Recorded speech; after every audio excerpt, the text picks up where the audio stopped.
रुको हाँ। छात्र छात्राओं नमस्कार।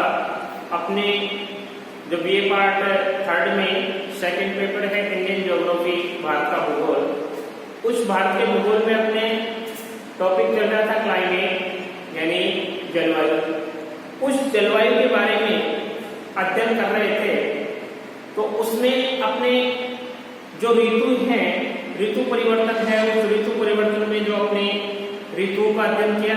ऋतु का अध्ययन करने के पश्चात अपने जो अब वर्तमान में अपना जो कोपेन का जलवायु वर्गीकरण है, उस कोपेन के जलवायु वर्गीकरण के बारे में आज अपने क्या करेंगे, अध्ययन करने जा रहे हैं। तो कोपेन का जलवायु वर्गीकरण,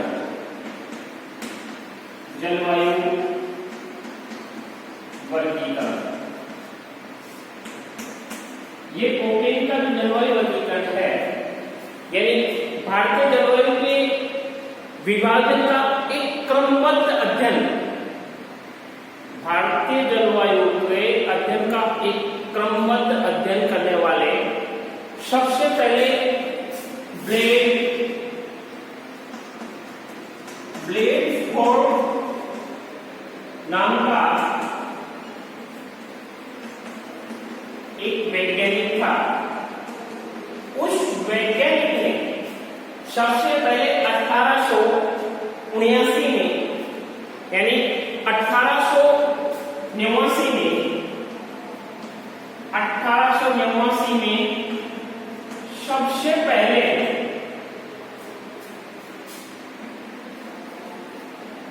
भारतीय जलवायु के बारे में स्पष्ट रूप से कहा कि जो भारतीय जलवायु है, इस भारतीय जलवायु में सारे गुण पाए जाते हैं, यानी सर्वसंपन्न गुण इस भारतीय जलवायु पाए जाते हैं। तथा सर्वप्रथम मौसम विज्ञान संस्था, मौसम विज्ञान विभाग के पहले महानिदेशक, मौसम विज्ञान विभाग के पहले महानिदेशक श्री, यानी महानिदेशक श्री ब्लेडफोर्ड थे, जिसने तापमान तथा वर्षा को आधार मानकर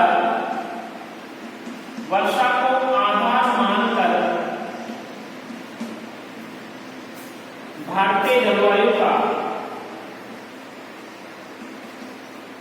विभाजन किया। यानी सबसे पहले ब्लेडफोर्ड 1849 में इन्होंने ये दिया और 18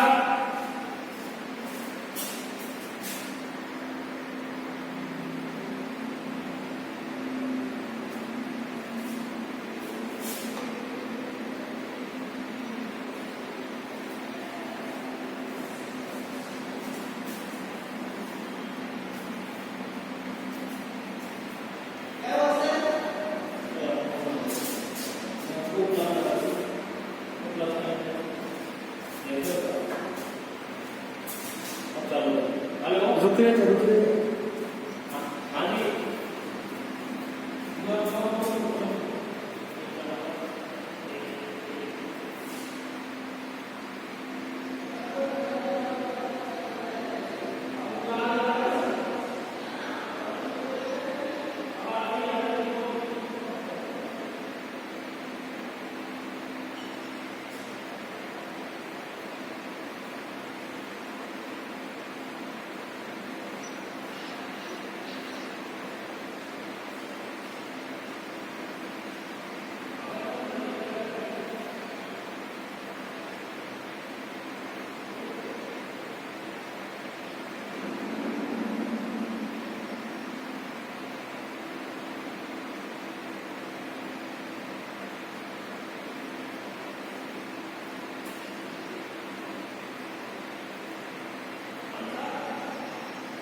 ब्लेकफोर्ड नामक जो भूगोलवेत्ता थे, उन्होंने सबसे पहले जो भारतीय जलवायु है उस भारतीय जलवायु को तापमान तथा वर्षा के आधार पर डिवाइडेशन करने का प्रयास किया था, जो वो प्रयास बिल्कुल क्या रहा था, सफल रहा था।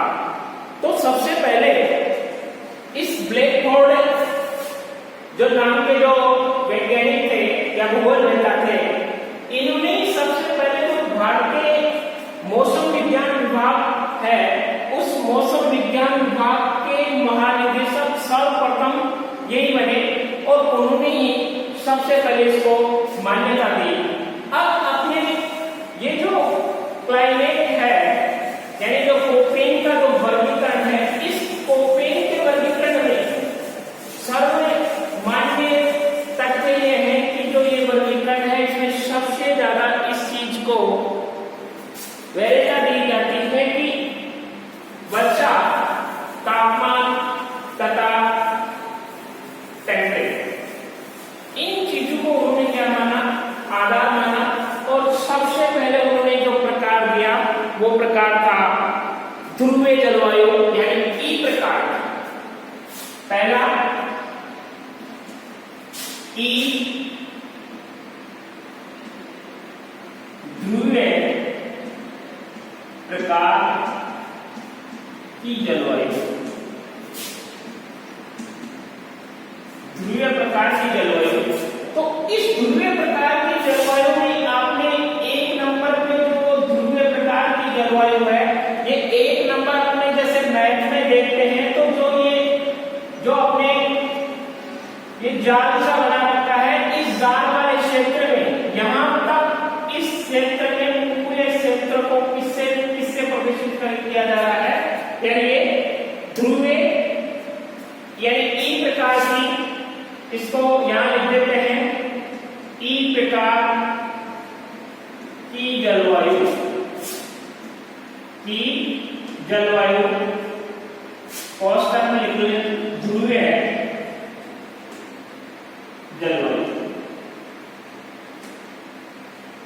ध्रुवीय जलवायु ये पहले प्रकार की है। तो ये अपने जो भारत देश है, इस भारत देश में जो कश्मीर वाला पार्ट है, कश्मीर तथा उत्तराखंड वाला पार्ट है, इस कश्मीर तथा उत्तराखंड में ये ई प्रकार की जलवायु पाई जाती है।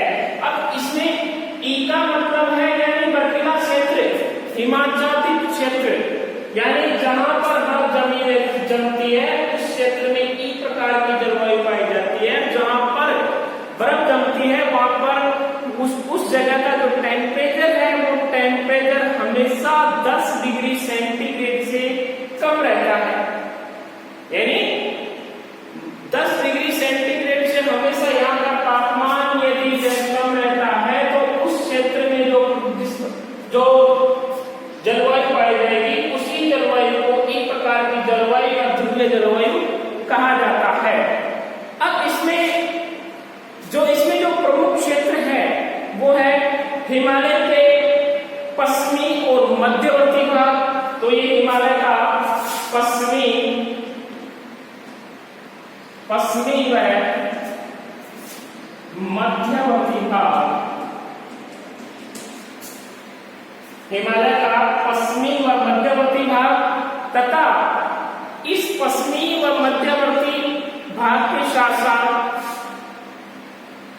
5000 मीटर से अधिक ऊंचाई वाले क्षेत्र तथा 5000 मीटर से अधिक ऊंचाई वाले क्षेत्र।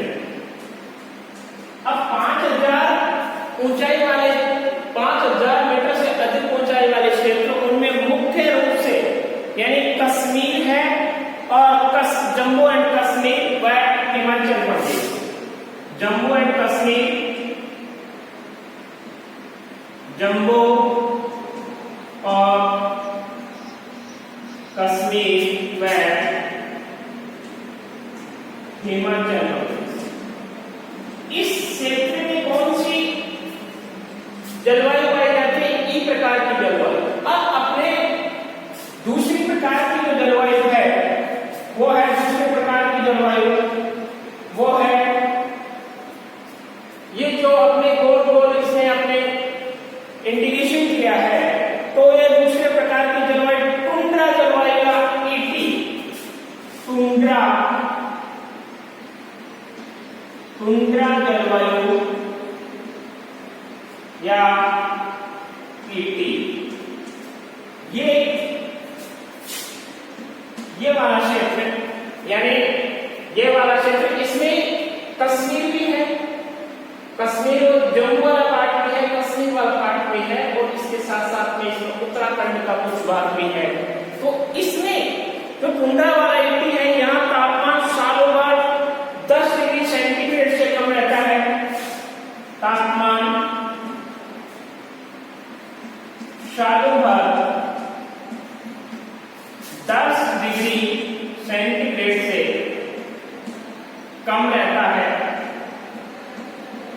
तथा 10 डिग्री सेंटीग्रेड से कम रहता है, और शीतकाल में हिमपात के रूप में वर्षा होती है तथा शीतकाल में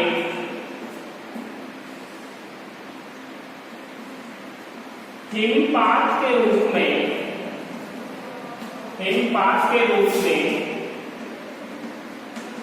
वर्षा होती है। हिमपात के रूप में वर्षा होती है, जो उत्तराखंड के पर्वतीय क्षेत्र, इसमें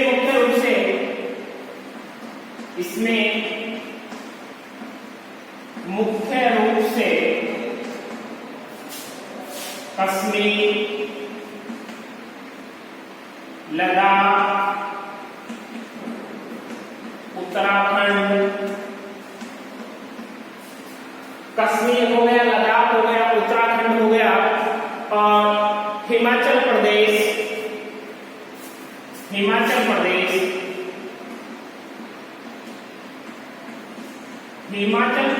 के 3000 मीटर से अधिक ऊंचाई वाला क्षेत्र, जिसमें कौन से प्रकार की जलवायु पाई जाती है? टुंड्रा जलवायु, जिसको ईटी के नाम से जाना जाता है। ये कौन सा नंबर का है? दूसरे नंबर का। थर्ड नंबर का जो जलवायु है अर्धशुष्क स्टेपी जलवायु, अर्धशुष्क। तीसरा नंबर का अर्धशुष्क स्टेपी जलवायु। अब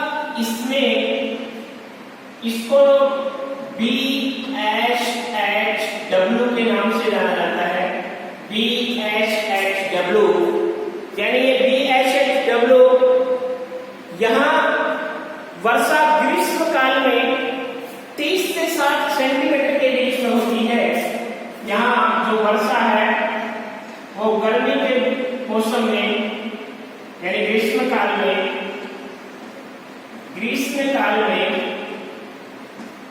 30 से 60 सेंटीमीटर के बीच होती है। केवल गर्मी के मौसम में 30 से 60 सेंटीमीटर के मध्य होती है, और शीतकाल में वर्षा का क्या रहता है? बिल्कुल क्या रहता है? अभाव। शीतकाल में वर्षा का अभाव रहता है। अब इस कारण से स्पष्ट होता है कि यहाँ स्टेपी प्रकार की जो वनस्पति पाई जाती है उसमें प्रमुख क्षेत्र है मध्यवर्ती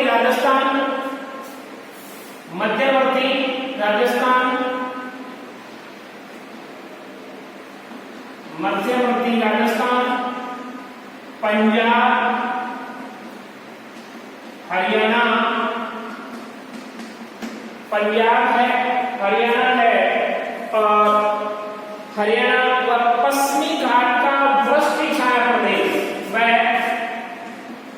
पश्चिमी घाट का वृष्टि छाया प्रदेश। अब पश्चिमी घाट का वृष्टि छाया प्रदेश है, ये है पश्चिमी घाट का वृष्टि छाया प्रदेश कौन सा वाला है? ये BSHW, BSHW ये हो गया। इसका भी अपने नाम लिख देते हैं, दूसरे का भी टुंड्रा जलवायु, टुंड्रा जलवायु जिसको ईटी के नाम से जानते हैं। तीसरा अपना ये हो गया, इसका नाम है, तीसरे का नाम अर्ध शुष्क स्टेपी जलवायु, अर्ध शुष्क स्टेपी जलवायु जिसको आपने किस नाम से? BSHW, BSHW ये हो गए 3 जलवायु प्रदेश हो गए। इसके बाद में 4th नंबर का जलवायु प्रदेश है, वो 4th नंबर का जलवायु प्रदेश है वो उष्ण मरुस्थलीय जलवायु, उष्ण मरुस्थलीय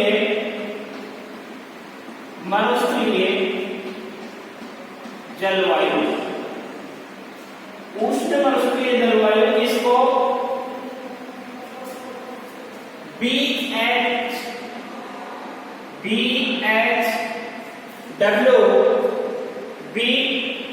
BWHW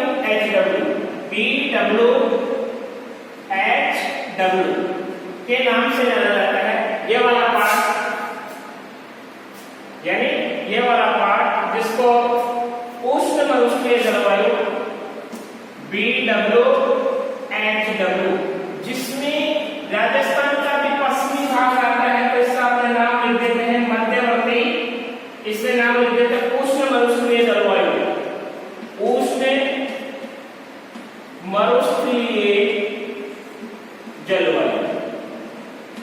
यानी जो मरुस्थलीय भाग है उस मरुस्थलीय भाग को इंटीग्रेशन किया जाता है, उसको नाम दिया जाता है BWHW के नाम से, ताकि क्वेश्चन पूछा जाता है कि कोपेन के अनुसार BWHW कौन से क्षेत्र को दिया गया है, यानी मरुस्थलीय क्षेत्र को। अब उसमें राजस्थान में पूछे तो पश्चिमी राजस्थान में कौन सा क्षेत्र है, तो पश्चिमी राजस्थान में जो जैसलमेर वाला पार्ट है वो BWHW के अंतर्गत आ जाता है।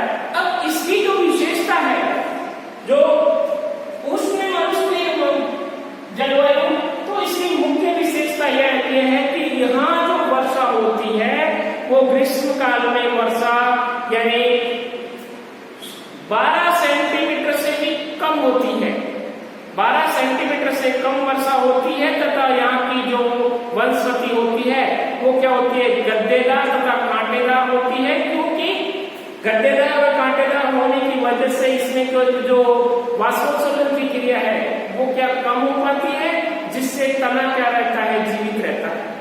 और यहाँ मुख्य रूप से रेगिस्तान होने की वजह से इसमें लू भरी आंधियां चलती है, यानी हमेशा क्या बवंडर चलते रहते हैं। मई जून के महीने में काफी धूल भरी आंधियां चलती है, जिसको बवंडर का नाम दिया जाता है। तो ये वाला क्षेत्र है उष्ण मरुस्थलीय वाला क्षेत्र, जिसमें अपना पश्चिमी राजस्थान वाला पार्ट सम्मिलित है। वर्षा की इसमें क्या काफी कमी होती है और 30 सेंटीमीटर से भी कम वर्षा होती है, तथा तापमान देखें अपने तो यहाँ का तापमान काफी अधिक होता है, और यहाँ मरुस्थलीय प्रकार की वनस्पति जैसे नागफनी पाई जाती है। नागफनी तापमान अधिक वनस्पति नागफनी, नागफनी है, थोर है, केर है, बेर है। ये वनस्पति मुख्य रूप से इस क्षेत्र में पाई जाती है, पश्चिमी क्षेत्र में पाई जाती है, जो मरुस्थलीय क्षेत्र की मुख्य वनस्पति है। अब इसका जो प्रमुख क्षेत्र है उसमें राजस्थान का पश्चिमी क्षेत्र, ये राजस्थान का ये राजस्थान का पश्चिमी क्षेत्र, उत्तरी गुजरात,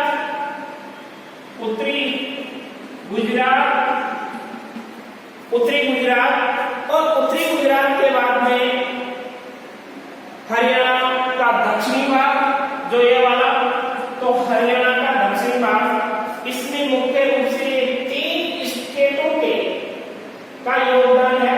कौन कौन सा? पश्चिमी राजस्थान, दक्षिणी गुजरात और उत्तरी हरियाणा, ये इस क्षेत्र के मुख्य भाग है। इसके बाद में 5वां जलवायु का प्रकार है, वो 5वां है शुष्क शीत ऋतु की मानसूनी जलवायु। शुष्क शीत ऋतु की मानसूनी जलवायु, जिसको CWG के नाम से जाना जाता है, जिसको अपने CWG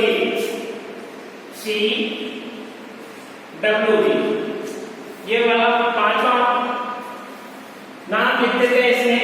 शुष्क शीत ऋतु, शुष्क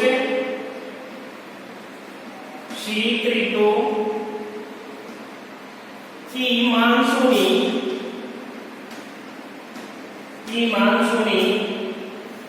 जलवायु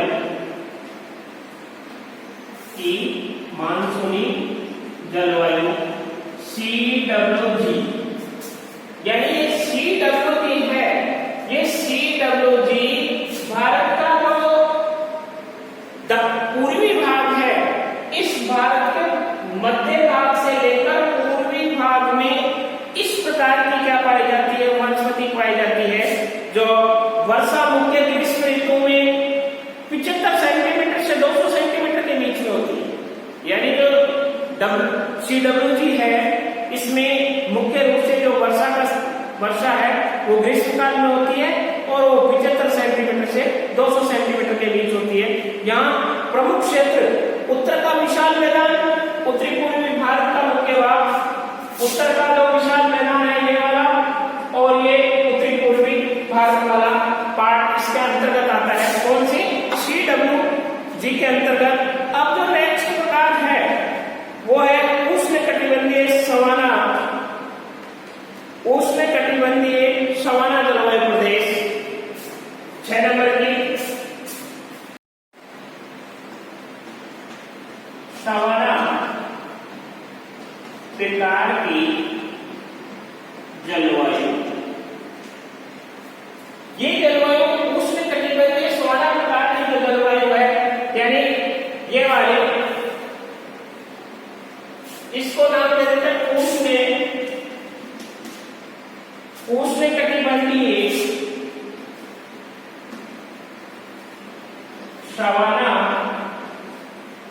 प्रकार की जलवायु। 6 नंबर की है, इसका नाम है वैसे AW, ये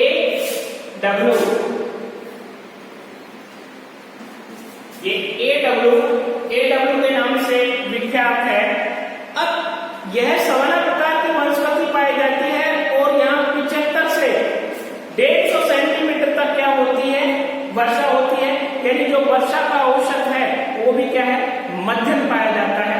और यहाँ जो वनस्पति है वो वनस्पति यानी पहाड़ी क्षेत्र होने की वजह से काफी संघन पाई जाती है, और संघन वनस्पति होने की वजह से यहाँ पर क्या जंगल क्षेत्र काफी अपने आप में विकसित हुआ है।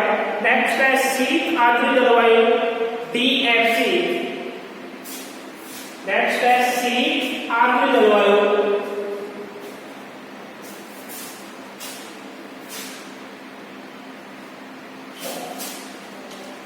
शीत आर्द्र जलवायु, इसको DFC के नाम से जाना जाता है।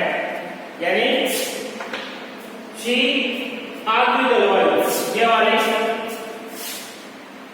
शीत आर्द्र जलवायु DFC ये वाला पार्ट है। इस पार्ट में DFC यानी शीत आर्द्र जलवायु प्रकार की वनस्पति पाई जाती है। इस जलवायु प्रदेश में मुख्य रूप से अरुणाचल प्रदेश का उत्तरी भाग व हिमालय का पूर्वी भाग आता है। यानी अरुणाचल प्रदेश का उत्तरी भाग और हिमालय का पूर्वी भाग इसके में सम्मिलित है और यहाँ काफी घने वन क्षेत्र पाया जाता है। इसके बाद में है नेक्स्ट है लघुकालीन शुष्क शीत ऋतु। 8वें नंबर की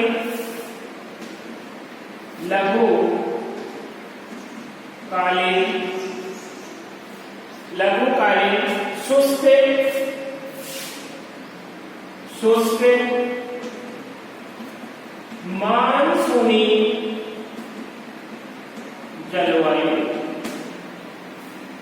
मानसूनी जलवायु जिसको AMW, ये वाला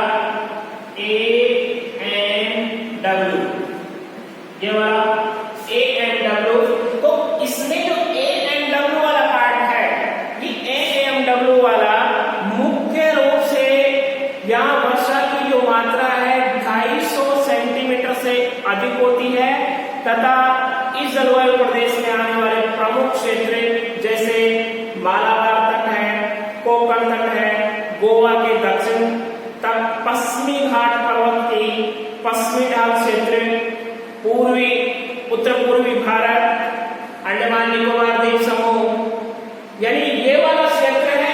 इस क्षेत्र में ही AMW जलवायु पाई जाती है। इस क्षेत्र में यानी जब अरब सागर का जो मानसून सक्रिय होता है और जो वे लौटते हुए मानसून से इस क्षेत्र में क्या करती है, बारिश काफी अधिक होती है। तो ये AMW शीत आर्द्र ये लघुकालीन शुष्क मानसूनी जलवायु को क्या करता है, प्रदर्शित करता है। जो वहां का जो मौसम है वो क्या रहता है, शुष्क रहता है। आपने देखा कि इस क्षेत्र में जो तमिलनाडु वाला क्षेत्र है, तो तमिलनाडु के जो लोग हैं वो कैसे हैं, काले होने का रीजन ही यही है कि वहां जो जलवायु है, जो वहां का क्लाइमेट वो क्या शुष्क है, यानी चिपचिपा वाला मौसम है और चिपचिपा वाले मौसम होने की वजह से यहाँ पर क्या ये पाया जाता है।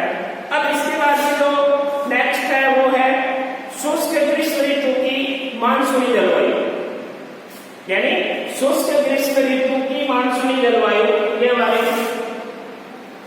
शुष्क ग्रीष्म ऋतु की मानसूनी जलवायु, शुष्क ग्रीष्म ऋतु की मानसूनी जलवायु, इसमें मुख्य रूप से इसको माना जाता है, इस वाले पार्ट को माना जाता है यानी AS प्रकार। इसको अपने इंग्लिश में AS प्रकार ये किसने दिया था, कोफेन महोदय ने। तो कोफेन महोदय ने इसको AS बताया। तो इसमें एक कर्नाटक वाला था, कर्नाटक का है जो कोरोमंडल क्षेत्र है, इस कोरोमंडल क्षेत्र को इस AS यानी शुष्क ग्रीष्म ऋतु की मानसूनी जलवायु के नाम से जाना जाता है। अब इसमें इसकी क्या मुख्य विशेषता क्या होती है वो हम देख लेते हैं। यहाँ शीत ऋतु में उत्तरी पूर्वी यानी लौटते हुए मानसून से अधिकांश वर्षा होती है, यानी लौटते हुए मानसून से इस क्षेत्र में लौटते हुए मानसून से अधिक वर्षा।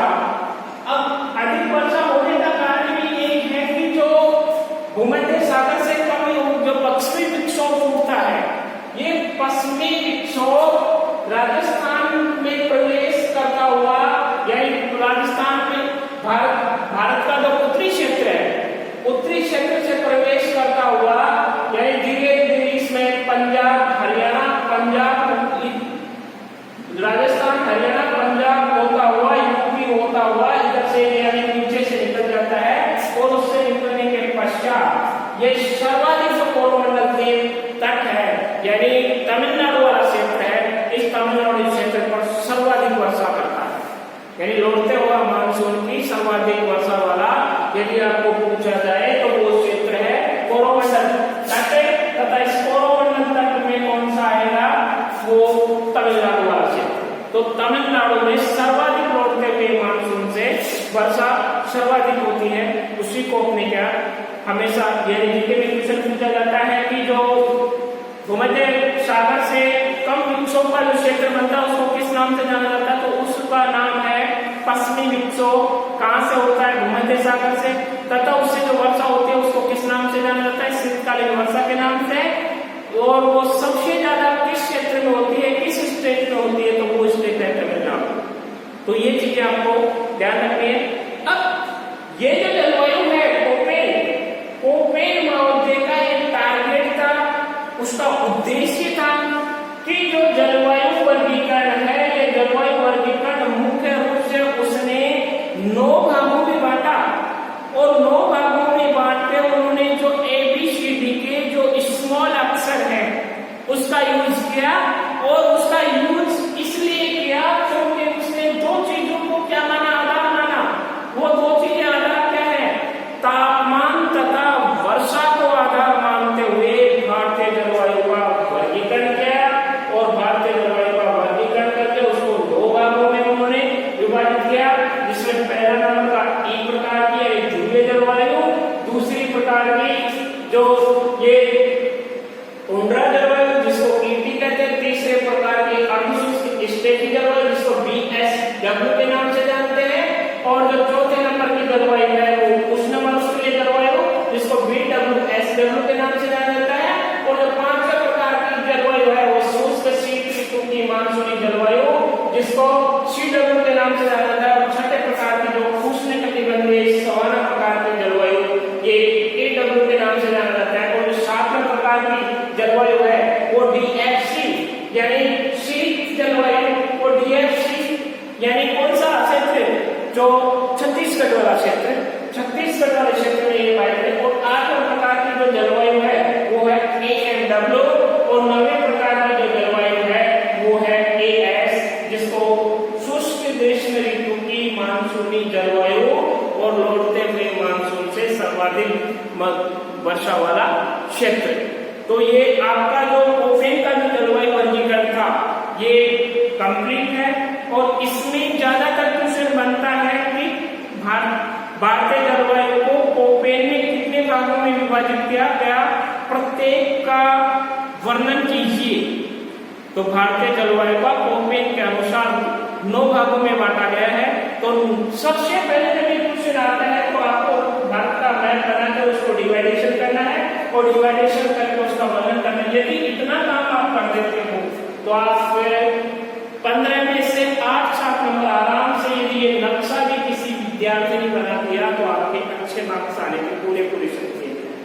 क्यों? क्योंकि ये नक्शा वही बनाएगा जिसको 9 एलिमेंट्स याद है।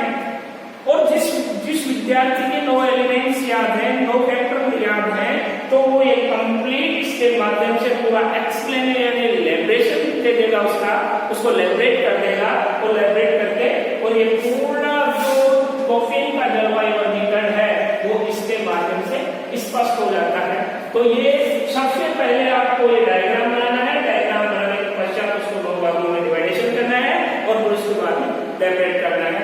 ये आपका जो जलवायु का कोपेन का वर्गीकरण है ये आज यही समाप्त होता है। धन्यवाद।